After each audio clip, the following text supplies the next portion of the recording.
আজকে আবু সাইদের কথা মনে পড়ছে আমাদের, যে আবু সাইদের ছবি বাংলাদেশের প্রতিটি মানুষের মনে গেঁথে আছে, এটা কেউ ভুলতে পারবে না।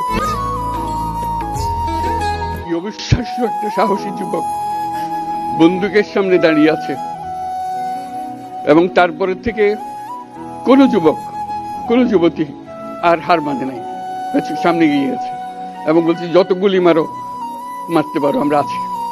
তো যার কারণে এটা সারা বাংলাদেশ জুড়ে এই আন্দোলন ছড়িয়ে গেছে, এবং যার কারণে বাংলাদেশ এই দ্বিতীয়বার স্বাধীনতা অর্জন করলো। এই স্বাধীনতাটা আমাদেরকে রক্ষা করতেই হবে, শুধু রক্ষা করা নয়, এই স্বাধীনতার সুফল প্রতিটি মানুষের ঘরে পৌঁছাতে হবে, তা না হলে এই স্বাধীনতার কোনো দাম নেই। এই স্বাধীনতাটাকে পৌঁছানো হলে আমাদের শপথ, আমাদের যে প্রতিজ্ঞা, যে আমাদেরকে এটা করতে হবে, ঘরে ঘরে পৌঁছাতে হবে। মানুষ যেন জানে যে বাংলাদেশ স্বাধীন হওয়ার অর্থ হলো তার নিজের পরিবর্তন, ব্যক্তির পরিবর্তন, সুযোগের পরিবর্তন, তার ছেলে মেয়ের ভবিষ্যতের পরিবর্তন। এটা যেন প্রত্যেকে বুঝে নেয়, এবং আজকের তরুণ সমাজকে বোঝানো যে এই দেশ এটা তোমাদের হাতে, তোমরা এটাকে তোমার